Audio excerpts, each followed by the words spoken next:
Hello students, today we are going to start chapter 8 quadrilateral midpoint theorem. Students, previous video में हमने इसी chapter की 8.1 exercise finish की थी. अब हम एक्सरसाइज 8.2 स्टार्ट करने से पहले मिड पॉइंट थ्योरम सीखेंगे. ये क्या होती है, क्योंकि इस थ्योरम का ये जो थ्योरम है ये अप्लाई हुई है सारे 8.2 के क्वेश्चंस में. तो सबसे पहले हम ये सीखेंगे. ओके, तो मिड पॉइंट थ्योरम का स्टेटमेंट होता है the line segment joining the mid point of the sides of a triangle is parallel to the third side and equal to half of it. Student, mid point theorem का statement ये बोलता है कि कोई सा एक ट्रायंगल है, उसमें हम एक ऐसा लाइन सेगमेंट डाल दें जो दोनों साइड के मिड पॉइंट को जोड़ता हो, ठीक है, और वो थर्ड साइड के पैरेलल हो. और जो थर्ड साइड को अगर हम हाफ करते हैं तो हमें वही लाइन सेगमेंट की वैल्यू मिले. ठीक है. सो स्टूडेंट्स, ये मिड पॉइंट थ्योरम आपको एग्जाम में प्रूफ करने के लिए भी आ सकती है इस टाइप से, state and prove that mid point theorem. तो आपको स्टेटमेंट भी है ना लिखना होगा और ये स्टेटमेंट आपको याद करना है. ठीक है. तो सबसे पहले हमने एक ट्रायंगल बना लिया. ट्रायंगल में हमने एक लाइन ऐसी डाली जो दोनों साइड के मिड पॉइंट को जोड़ती हो और वो थर्ड साइड के पैरेलल हो. अगर हम इस थर्ड साइड का हाफ करें तो वो इक्वल आए इस साइड के. ठीक है. मतलब ये जो लाइन हमने डाली है वो इस लाइन का हाफ हो. ठीक है. तो अब हम इस मिड पॉइंट थ्योरम को प्रूव करना स्टार्ट करते हैं. सो स्टूडेंट्स, गिवन में हमने लिखा कि एक ट्रायंगल ABC है. तो ABC में हमने D और E, AB और AC के मिड पॉइंट ले लिए और दोनों को ज्वाइन कर दिया. ठीक है. तो हमें प्रूफ ये करना है कि जो DE है वो पैरेलल है BC के, और BC को हाफ करते हैं तो हमें DE मिलता है. तो थोड़ा सा हम इसमें कंस्ट्रक्शन करेंगे.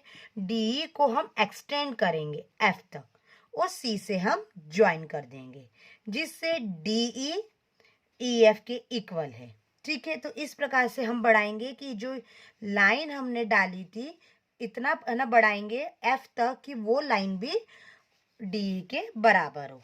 अब हम प्रूफ करना स्टार्ट करते हैं.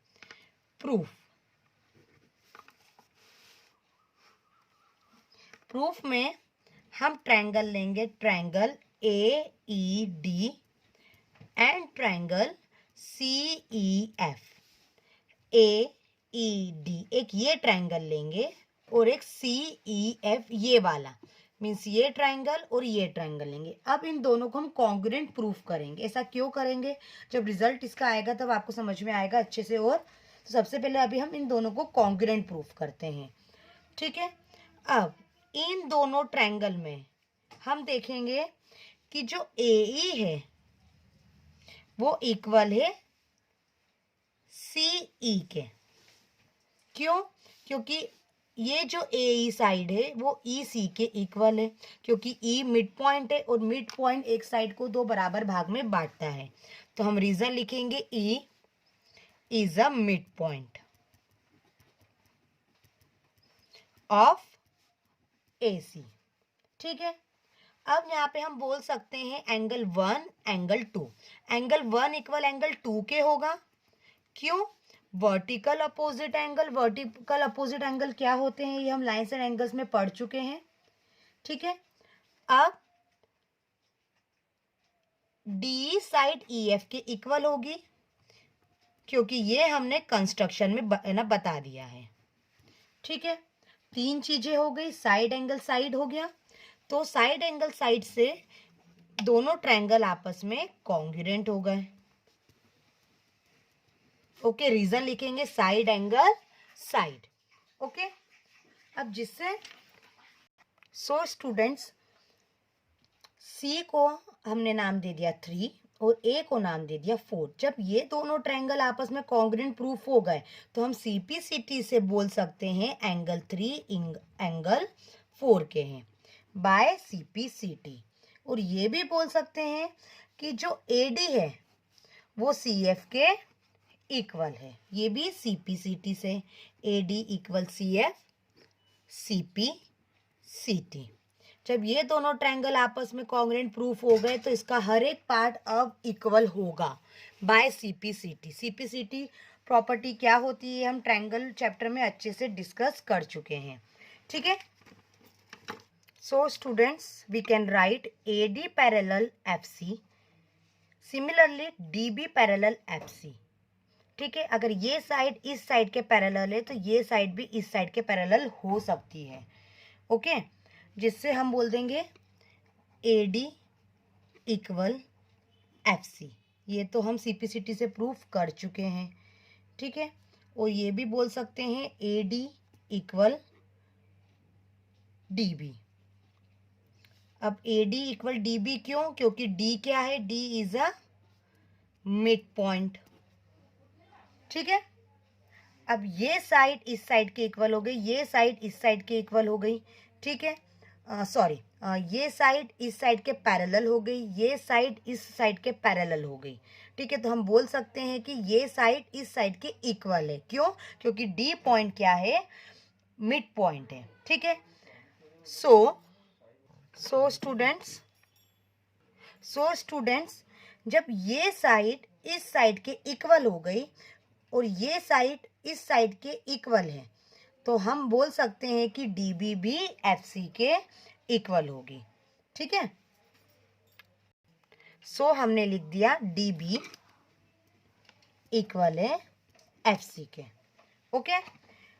अब इससे क्या हुआ? जब ये साइड इस साइड के पैरेलल भी हो गई और इक्वल भी हो गई तो हम बोल सकते हैं B C F D means ये वाला जो शेप है ये एक क्या हो गया? पैरेलोग्राम हो गया, ठीक है। तो we can write B C F D is a parallelogram, okay. So students D F, अब हम डी एफ के पास आते। अब हमने ये इक्वल ये प्रूफ कर दिया और पैरेलल भी कर दिया, अब हम डी एफ पे आते। तो D F parallel B C, okay. D F equal B C भी हम बोल सकते हैं, ओके। अब स्टूडेंट जब डी ई, हम ये पहले हमको यहाँ पे डायग्राम में दिख रहा है कि डी पैरेलल है बी सी के, डीई पैरेलल है बी सी के, ओके, ठीक है। अब स्टूडेंट्स आप यहाँ देखिए जो डी एफ है, अगर डीई और ई एफ को प्लस करते हैं तो पूरा डी एफ आता है, ठीक है। तो डी एफ को हम लिख सकते हैं डीई प्लस ई एफ। अच्छा, ये दोनों आपस में मैंने आपको पहले इक्वल बताए थे, ओके। तो हम ई एफ की जगह डी लिख सकते हैं क्योंकि ये पार्ट और ये पार्ट दोनों आपस में बराबर हैं। तो डी एफ हो गया equal to D E, okay. तो हम डी एफ की प्लेस पे टू डी ई लिख सकते हैं, ओके।